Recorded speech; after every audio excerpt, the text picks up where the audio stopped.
नमस्कार दोस्तों, स्वागत है आप सभी का आपके अपने YouTube चैनल में। दोस्तों, आज फिर से एसपीटी का समान विज्ञान जो बिहार दरोगा और बिहार पुलिस के लिए बहुत ही महत्वपूर्ण टॉपिक है, उसी को आज हम लोग कवर करेंगे। तो चलिए शुरू करते हैं आज के पहले प्रश्न से। पहला प्रश्न आप लोग के सामने है कि सबसे बड़ा फूल है वह कौन सा है। तो सबसे बड़ा फूल रेफ्लेसिया है। सबसे बड़ा फूल रेफ्लेसिया होता है और सबसे छोटा फूल बुल्फिया होता है। और लोडोसिया जो क्या होता है, तो सबसे बड़ा जो फल होता है ना, वो लोडोसिया को कहते हैं। और सिकोया जो विश्व का सबसे बड़ा वृक्ष सिकोया सिम्परविरेंस जो होता है वह हो जाता है। तो option number A right answer हो जाएगा। चलिए अगला प्रश्न है कि ध्वनि का वेग होता है। तो हवा में ध्वनि का जो वेग होता है 332 मीटर पर सेकेंड होता है। कितना होता है? 332 मीटर पर सेकेंड होता है। चलिए अगला प्रश्न है कि शुद्ध जल का पीएच मान कितना होता है। तो जो शुद्ध जल होता है वह उदासीन होता है, और उदासीन होगा तो इसका पीएच मान 7 होगा। ठीक है, शुद्ध जल का पीएच मान 7 होता है। और जल का सूत्र जो होता है H2O होता है, और इसका जो अनुसूत्र होता है परमाणु भार जिसका 18 हो जाता है। और भारी जल D2O होता है, ड्यूटेरियम ऑक्साइड जिसको बोलते हैं। इसका खोज वासवर्न और यूरे ने 1932 ईस्वी में किया था। ठीक है, तो इसका परमाणु भार जो हो जाएगा अनुभार या 20 यानी 20 होता है।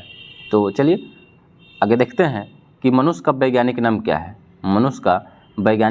है। तो जो मनुष्य का वैज्ञानिक नाम होता है वो आपका होमोसेपियंस होता है। क्या होता है? होमोसेपियंस। चलिए अगला प्रश्न है कि कांच का जो पीला रंग होता है, कांच का पीला रंग किस पदार्थ के कारण होता है।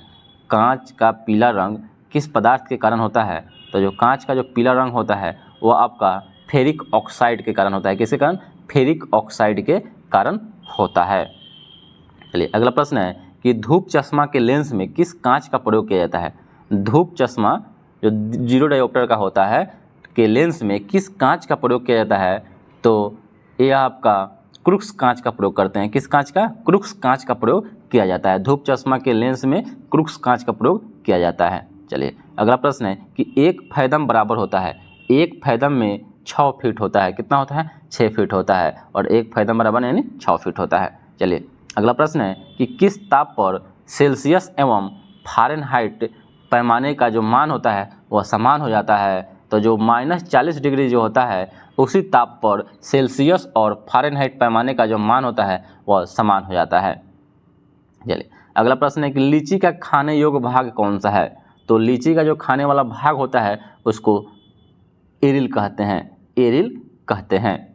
चलिए अगला प्रश्न है कि सबसे छोटा फूल का क्या नाम है। तो सबसे छोटा फूल को वुल्फिया कहते हैं। क्या कहते हैं? वुल्फिया कहते हैं।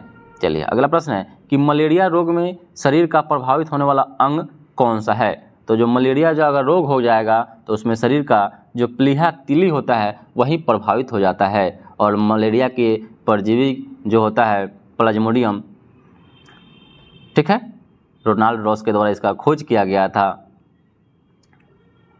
चलिए अगला प्रश्न है कि किस रोग के रोकथाम के लिए बीसीजी मतलब बैसिलस कामेट ग्यूरिन का टीका लगाया जाता है। तो जो टीबी होता है, टीबी उसी में बीसीजी का टीका लगाया जाता है। चलिए अगला प्रश्न है कि एक अश्व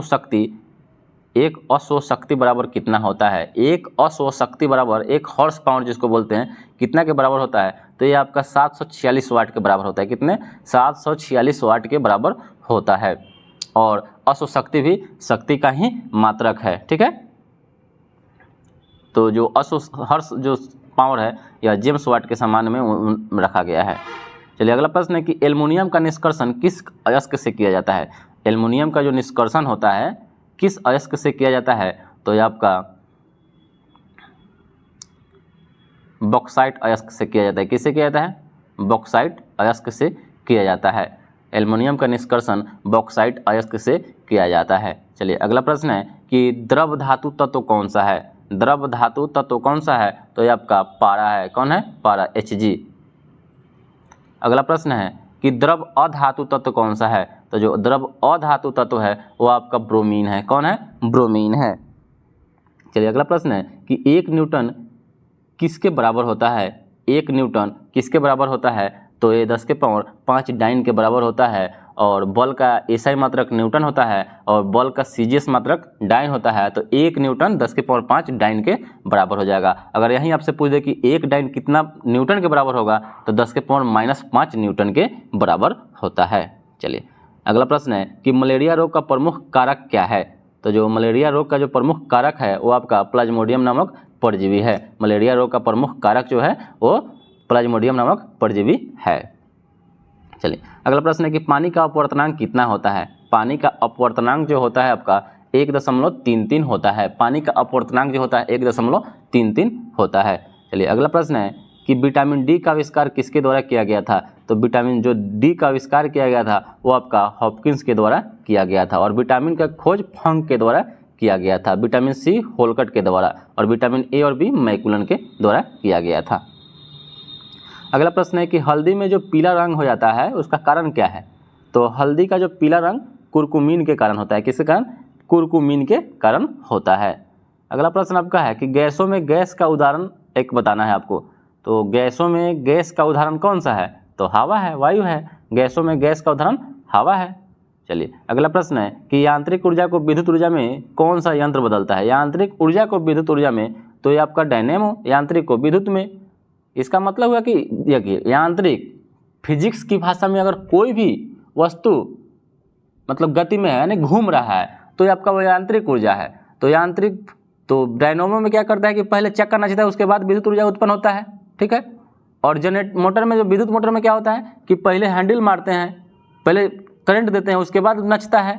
तो विद्युत ऊर्जा को यांत्रिक में आपका विद्युत मोटर हो जाएगा और यांत्रिक को विद्युत ऊर्जा में तो डायनेमो हो जाएगा।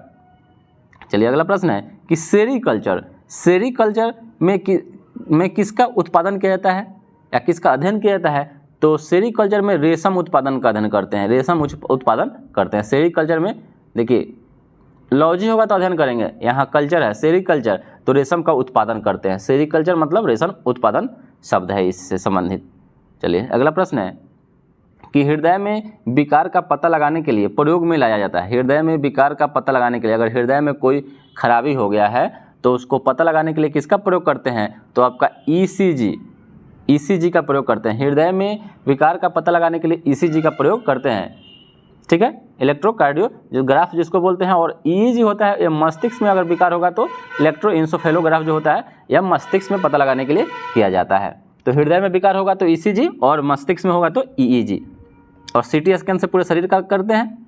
चलिए अगला प्रश्न है कि खैरा रोग का संबंध किस फसल से है? तो जो खैरा रोग हो जाता है वो आपका धान में होता है। किस में होता है? खैरा रोग धान में होता है जो जस्ता की कमी के कारण हो जाता है। किसके कारण? जस्ता की कमी के कारण हो जाता है। चलिए अगला प्रश्न है कि केल्विन स्केल पर कमरे का जो तापमान होता है कितना होता है?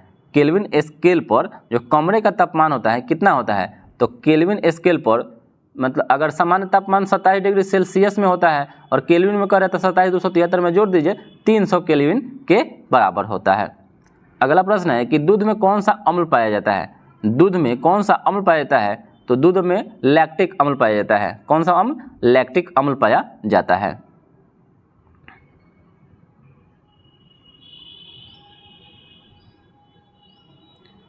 आपका अगला प्रश्न है कि निम्न में कौन अदिश राशि है?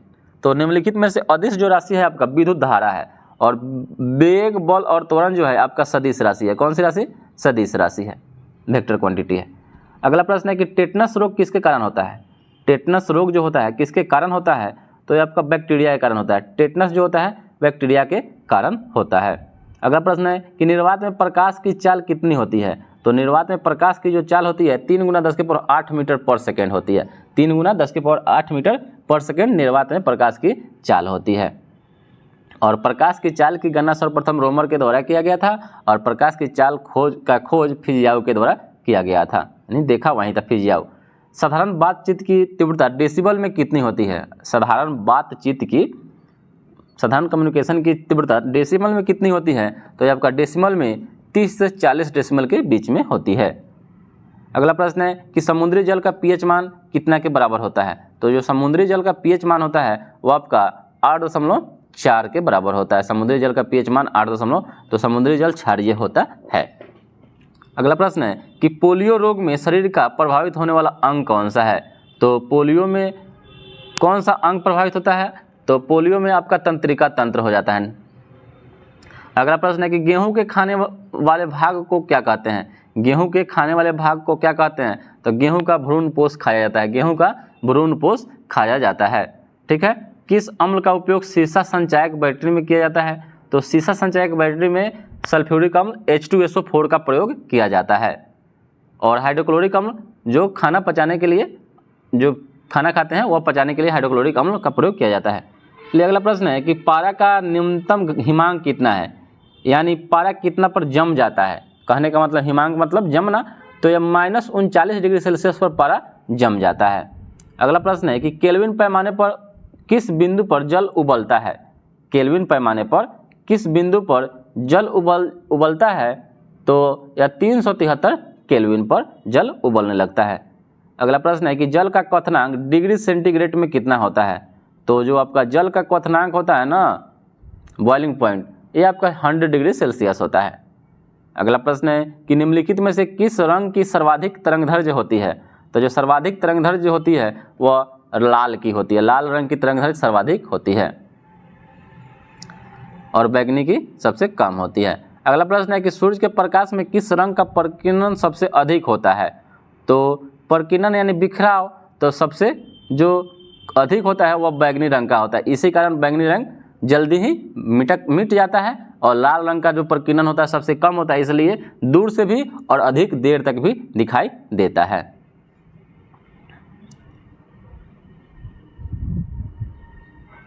अगला प्रश्न आपका है कि मानव शरीर का कौन सा अंग जो है, कौन सा अंग टाइफाइड से मुख्य रूप से प्रभावित होता है? तो जो टाइफाइड से प्रभावित अंग जो होता है ना वो आंत होता है। और टाइफाइड में विडाल टेस्ट का प्रयोग करते हैं। टाइफाइड अगर हो जाएगा तो उसमें कौन सा टेस्ट करेंगे?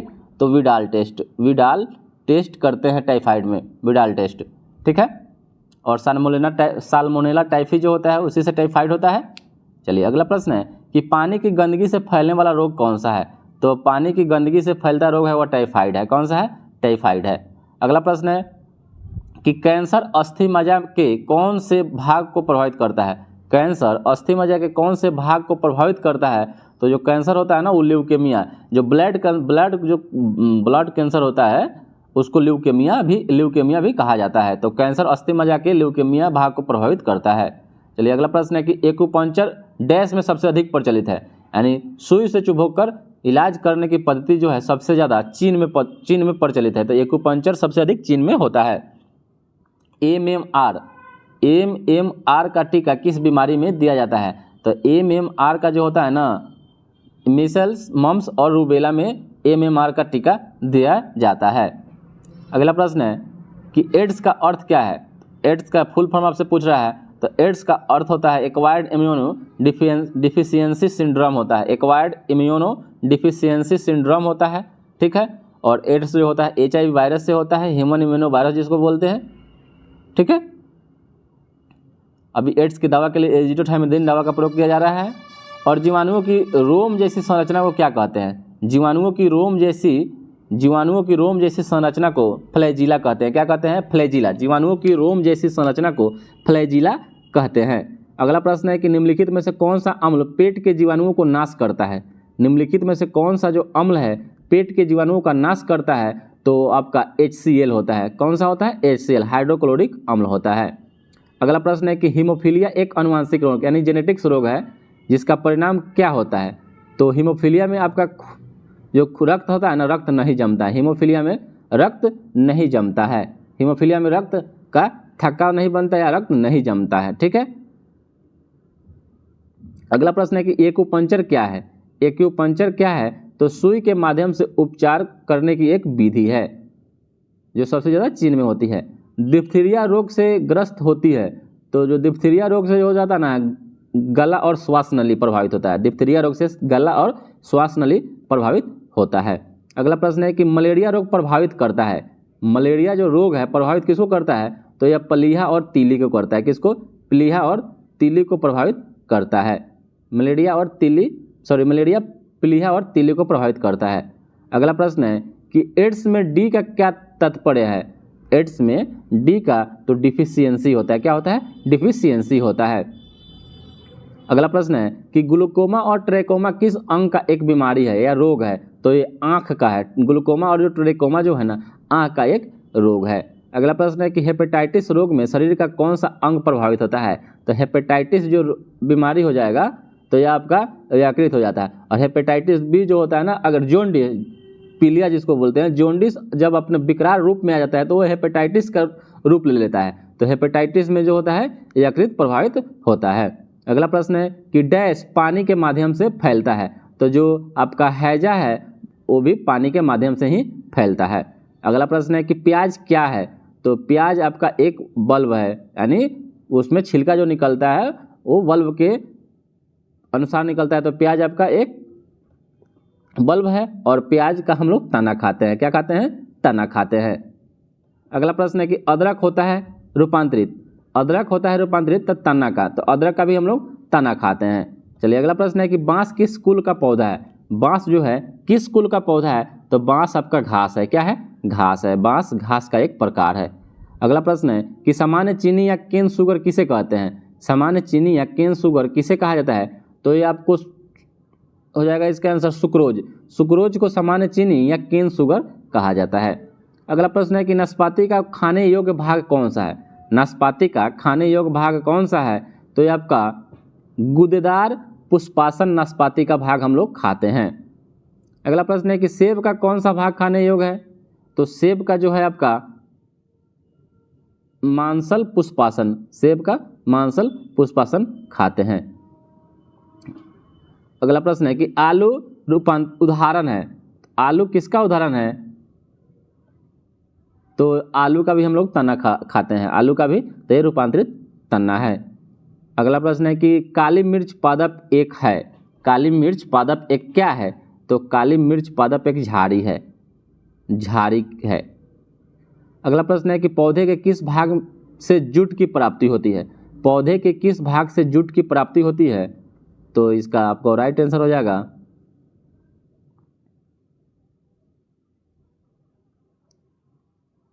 तना से। जूट जो होता है तना से प्राप्त होता है। अगला प्रश्न है कि रंजक व खाद्य पदार्थ बनाने में किसका प्रयोग किया जाता है। रंजक व खाद्य पदार्थ बनाने में किसका प्रयोग किया जाता है। तो ये आपका कैरामल का प्रयोग किया जाता है। कैरामल का प्रयोग रंजक व खाद्य पदार्थ बनाने में किया जाता है। अगला प्रश्न है कपास प्राप्त होता है। कपास जो होता है किससे प्राप्त होता है। तो बीज से प्राप्त होता है। कपास बीज से प्राप्त होता है। अगला प्रश्न है कि प्याज परिवर्तित रूप है। प्याज परिवर्तित रूप तना का है। अगला प्रश्न है कि होमोसेपियंस किसका वैज्ञानिक नाम है। तो यह मनुष्य का वैज्ञानिक नाम है होमोसेपियंस। अगला प्रश्न है कि तारपीन का तेल जो होता है किस वृक्ष से प्राप्त किया जाता है। तो तारपीन का जो तेल होता है ये आपका चीड़ के पेड़ से प्राप्त किया जाता है और देवदार के पेड़ से सेड्रस का तेल प्राप्त किया जाता है। अगला प्रश्न है कि लौंग प्राप्त होती है। जो लौंग होता है किससे प्राप्त होता है। तो यह पुष्पकलिका से लौंग प्राप्त होता है। पुष्पकलिका से। अगला प्रश्न है कि शहद का मुख्य घटक है। शहद का मुख्य घटक क्या है। तो जो शहद का मुख्य घटक है आपका फ्रुक्टोज है। ठीक है, शहद का मुख्य घटक फ्रुक्टोज है। अगला प्रश्न है कि रेबीज के टीके की खोज, रेबीज के टीके की खोज किसने की थी। तो रेबीज के टीके की खोज अब लुई पास्चर ने किया था। रेबीज के टीके की खोज लुईस पास्चर के द्वारा किया गया था। अगला प्रश्न है कि हाइड्रोपोनिक्स संबंधित है। हाइड्रोपोनिक्स किससे संबंधित है। तो हाइड्रोपोनिक्स संबंधित है मिट्टी के बिना पौधे की वृद्धि से। मिट्टी के बिना पौधे की वृद्धि से। हाइड्रोपोनिक्स मिट्टी के बिना पौधे की वृद्धि से। अगला प्रश्न है कि पौधे के लिए अच्छा उर्वरक कौन सा है। पौधे के लिए अच्छा उर्वरक कौन सा है। तो ये आपका पौधे के लिए अच्छा उर्वरक यूरिया है। और यूरिया में नाइट्रोजन कितना % पाया जाता है। तो 46%। ठीक है, और यूरिया को सबसे पहले बनाया था ओहलर ने। अगला प्रश्न है कि बीज की बुआई के समय सामान्यतः किस उर्वरक का प्रयोग किया जाता है। तो बीज की बुआई के समय सामान्यतः किस उर्वरक का प्रयोग किया जाता है। तो यह पोटास का प्रयोग किया जाता है। किसका प्रयोग। पोटास का प्रयोग करते हैं।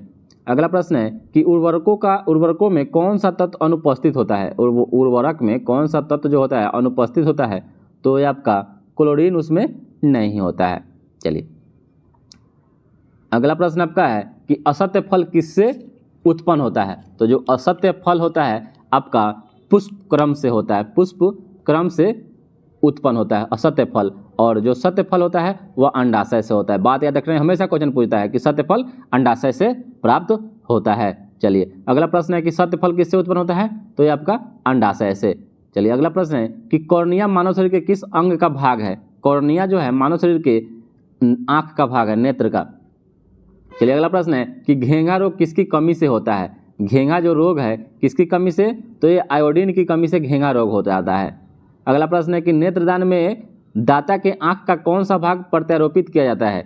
नेत्रदान में दाता के आँख का कौन सा भाग प्रत्यारोपित किया जाता है, तो ये आपका कॉर्निया ही किया जाता है। अगला प्रश्न है कि किस मानव अंग में सर्वाधिक कोलेस्ट्रॉल उत्पादित होता है। तो मानव शरीर का वह कौन सा अंग है जहाँ पर कोलेस्ट्रॉल सर्वाधिक मात्रा में रहता है, तो ये आपका लीवर या यकृत है। अगला प्रश्न है कि ऑप्थाल्मिक संबंधित है। ऑप्थाल्मिक किससे संबंधित है, तो जो आँख से संबंधित है। ऑप्थाल्मोलॉजिस्ट जो होता है आँख के डॉक्टर को बोलते हैं। अगला प्रश्न है कि मशरूम में बहुतायत मात्रा में क्या पाया जाता है या क्या मिलता है, तो ये आपका प्रोटीन मिलता है। मशरूम में प्रोटीन बहुतायत मात्रा में मिलता है। अगला प्रश्न है कि अधिकतम शाकाहारी प्रोटीन कहाँ से पाते हैं। तो जो शाकाहारी होते हैं जो प्रोटीन अधिकतम मात्रा में दाल से पाते हैं। कहाँ से, दाल से पाते हैं। चलिए अगला है कि तंबाकू में पाया जाने वाला रसायन कौन सा है। तो तंबाकू में आपका निकोटीन पाया जाता है। क्या पाया जाता है, निकोटीन तंबाकू में पाया जाता है। चाय में थिन और कॉफ़ी में कैफीन पाया जाता है। अगला प्रश्न है कि कौन सा विटामिन यकृत में संचित किया जा सकता है। तो कौन सा ऐसा विटामिन है जिसको यकृत में संचित किया जा सकता है, तो वो आपका विटामिन ए है, रेटिनॉल। अगला प्रश्न है कि मानव शरीर के किस अंग में हड्डियों की सर्वाधिक संख्या होती है। तो मानव शरीर का वह कौन सा अंग है जिसमें हड्डियों की संख्या सर्वाधिक है, तो आपका उंगली है। क्या है, उंगलियों में। अगला प्रश्न है कि नेत्र गोलक किस सेट के द्वारा चालित होता है। तो जो नेत्र गोलक होता है ना, वह 6 मांसपेशियों के द्वारा चालित होता है। 6 मांसपेशियों के द्वारा नेत्र गोलक संचालित होता है। अगला आपका प्रश्न है कि क्वाशियोकर और मरासमस बीमारी है किसकी कमी के कारण हो जाता है। तो क्वाशियोकर और मरासमस जो है आपका प्रोटीन की कमी के कारण यह बीमारी होता है बच्चों में। अगला प्रश्न है कि डायबिटीज मधुमेह का कारण क्या है। तो डायबिटीज दो मधुमेह का कारण है इंसुलिन की कमी से मधुमेह रोग होता है। अगला प्रश्न है कि खून का थक्का किस विटामिन की कमी के कारण नहीं बनता है। तो विटामिन के की कमी के कारण खून का थक्का नहीं बनता है। अगला प्रश्न है कि सबसे अधिक लोहा पाया जाता है। तो सबसे अधिक जो लोहा होता है हरी सब्जी में पाया जाता है, पालक में। अगला प्रश्न है कि एलर्जी प्रतिक्रिया के कारण उत्पन्न रोग कौन सा है। एलर्जी प्रतिक्रिया यानी एलर्जी रिएक्शन के कारण कौन सा रोग उत्पन्न हो जाता है, तो ये आपका दम्मा होता है। कौन सा, दम्मा, एलर्जी से। अगला प्रश्न है कि एंटीटॉक्सिन का इंजेक्शन किसकी रोकथाम के लिए दिया जाता है। एंटीटॉक्सिन का इंजेक्शन जो होता है किसकी रोकथाम के लिए दिया जाता है, तो टिटनस के लिए, टिटेनस। कौन सा रोग ठीक नहीं किया जा सकता है, तो वह रोग का नाम है कलर ब्लाइंडनेस। ये आपका जेनेटिक्स रोग होता है, और ये और हेमोफीलिया। अगला प्रश्न है कि विडाल टेस्ट का उपयोग किसकी संभावना की जांच के लिए किया जाता है। तो जो विडाल टेस्ट होता है यह टाइफाइड के जांच के लिए किया जाता है। अगला प्रश्न है कि एस्टिगमेटिज्म एक बीमारी है। एस्टिगमेटिज्म एक बीमारी है जो आँख का एक बीमारी है, एस्टिगमेटिज्म। अगला प्रश्न है कि चेचक के टीके की खोज सर्वप्रथम किसके द्वारा किया गया था। तो चेचक के टीके की खोज एडवर्ड जेनर के द्वारा किया गया था। एडवर्ड जेनर के द्वारा इसका खोज किया गया था। अगला प्रश्न है कि मवेशियों में अर्गोटिज्म रोग होता है। अर्गोटिज्म, मवेशियों में जो अर्गोटिज्म एक रोग होता है किसके द्वारा फैलता है, तो यह आपका कवक के द्वारा फैलता है। मवेशियों में अर्गोटिज्म एक रोग है जो कवक के द्वारा फैलता है। अगला प्रश्न है कि ORT किसके रोग उपचार से संबंधित है, तो यह आपका अतिसार रोग से संबंधित है। अतिसार रोग से आपका ORT किसके रोगोपचार से संबंधित है, तो अतिसार से, जिसको शायद डायरिया बोलते हैं, डायरिया। अगला प्रश्न है कि HIV संबंधित है। HIV एड्स से संबंधित है। अगला प्रश्न है कि निमोनिया जो रोग है किस अंग को प्रभावित करता है, तो जो निमोनिया है वो आपको फेफड़ा को प्रभावित करता है। अगला प्रश्न है कि निमोनिया किसके कारण होता है, तो जो निमोनिया होता है आपका बैक्टीरिया के कारण हो जाता है, निमोनिया बैक्टीरिया के कारण होता है। अगला प्रश्न है रिकेट्स एक बीमारी है जो हड्डियों की एक बीमारी है, हड्डियों की एक बीमारी है। अगला प्रश्न है कि किसके इलाज में कीमोथेरेपी का उपयोग किया जाता है, किसके इलाज में कीमोथेरेपी का उपयोग किया जाता है, तो यह कैंसर के उपचार में कीमोथेरेपी का प्रयोग किया जाता है। अगला प्रश्न है कि स्पॉन्डिलाइटिस बीमारी एक जो है स्पॉन्डिलाइटिस एक बीमारी है किसको प्रभावित करती है, तो ये आपका मेरुदंड को प्रभावित करती है, स्पॉन्डिलाइटिस। अगला प्रश्न है कि एथलीट फुट रोग किसके कारण होता है, एथलीट फुट रोग किसके कारण होता है, एथलीट फुट तो जो रोग होता है यह फंगस कवक के कारण होता है। अगला प्रश्न है कि टिटनस रोग किस जीवाणु से होता है, टिटनस रोग किस जीवाणु से होता है, टिटनस रोग किस जीवाणु से होता है, तो क्लोस्ट्रीडियम टिटेनी से टिटनस रोग होता है। अगला प्रश्न है कि टिटनस बीमारी को एक अन्य नाम से भी जाना जाता है, तो टिटनस बीमारी को लॉकजा के नाम से जानते हैं, लॉकजा के नाम से टिटनस बीमारी को जानते हैं। अगला प्रश्न है कि सर्वप्रथम जीवाणु का पता लगाया गया था किसके द्वारा, तो सर्वप्रथम जीवाणु का पता लीवेनहॉक जो हॉलैंड का वैज्ञानिक था उसी के द्वारा लगाया गया था। अगला प्रश्न है कि लॉ ऑफ फ्लोटिंग सिद्धांत किसने खोज की थी, तो लॉ ऑफ फ्लोटिंग सिद्धांत आर्किमिडीज के द्वारा खोज की गई थी। अगला प्रश्न है कि जीव विज्ञान का जनक किसे कहा जाता है, तो जीव विज्ञान का जनक एरिस्टोटल अरस्तु को कहा जाता है। चलिए आज के लिए इतना ही, फिर मिलते हैं दूसरे वीडियो को लेकर, तब तक के लिए जय हिंद, वंदे मातरम। वीडियो अच्छा लगा हो तो दोस्तों लाइक और सब्सक्राइब कीजिए। आप लोग लाइक और सब्सक्राइब नहीं कर रहे हैं, लाइक और सब्सक्राइब कीजिए दोस्तों, ताकि हर दिन आपको नए नए सेट लेकर आएँ और आप लोग का तैयारी करवाएं, ताकि आप लोग भी अब की बार वर्दी पहने दोस्तों। तो लाइक और सब्सक्राइब और शेयर ज़रूर कीजिएगा। आप लोग को एक लाइक और सब्सक्राइब से मेरा हौसला अफजाई होता है, तो आप लोग लाइक और सब्सक्राइब जरूर कीजिएगा दोस्तों।